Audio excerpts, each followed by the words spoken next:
concepts is a wide,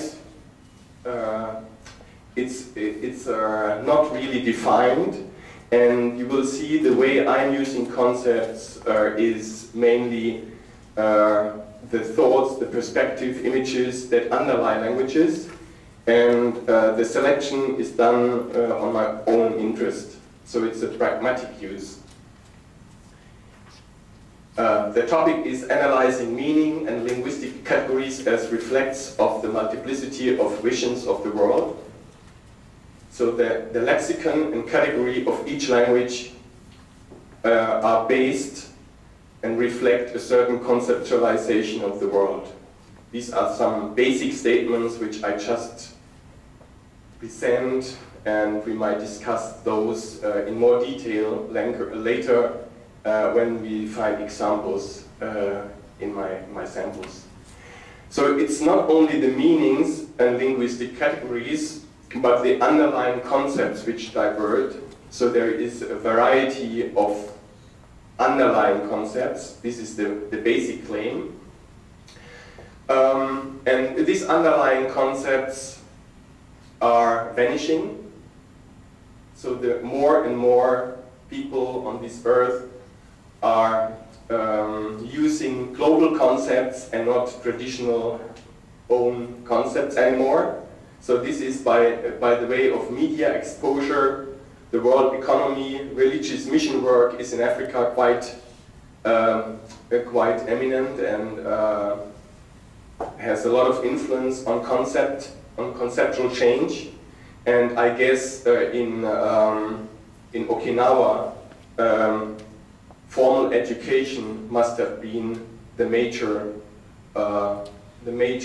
change trigger in when formal education about 130 years ago was introduced to Okinawa. So then these global concepts, you will see what I mean by global concepts when I come to spread. So the diversity of basic concepts is diminishing, so it's a kind of loss. So languages might still be spoken by people, but the concepts they use are those shared by all of us. And we know cars, watches, and the use of money spreads throughout the world. And with this are also the concepts on time, distance, and quantities are also changing and perceived the same way. So that has an impact on language, especially on, I mean, these are some examples on spatial orientation, the ideas on time, quantifying versus qualifying, and the very approach to structure knowledge on the world are being homogeneous in this process.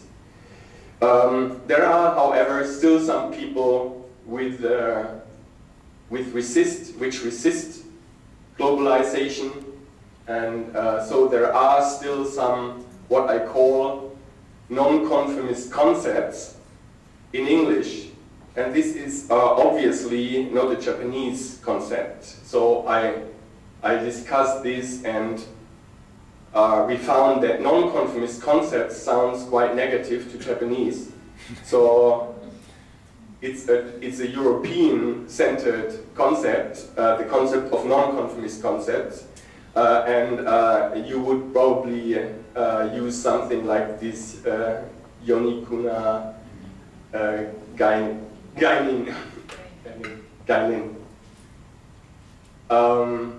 So the independence of thought is what we are interested in the following, and I think it's better to have examples of this, and because this is a process, so these concepts are lost right now, and because of that I call the title of my section for this handbook documenting concepts in contact. So it's not a static thing we are documenting, but it's a process, so we have to be aware of that. And now our role as researchers I just mentioned that I already used a European concept and it was not matching with Japanese scholars' concepts or non-conformist concepts. So the same applies when you have indigenous scholars, scholars who who do research on their own languages.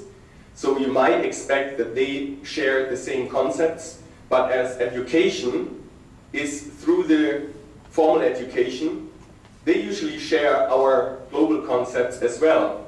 So it doesn't help really to be an indigenous scholar. So you still have to have the same problems, face the same problems, and sometimes it's even more difficult for you to find the real accepting of your own. So this is an example which I give because I work on spatial orientation for quite some years, and I wrote a paper just recently on the shift from cardinal orientation to left and right distinction in Kwe. And I asked a friend of mine, a Finnish friend of mine, about Kwanyama, because the people I work with, they don't have left and right. So they don't use left and right. They split the world into two halves, the eastern and the western half, and they use this eastern and western half even for nearby objects. So they would say something like that. They would say, give me this box from the east. No? That's sort of what they are saying. And I discussed this with this Finnish colleague, and she grew up in Angola. She's the daughter of a missionary.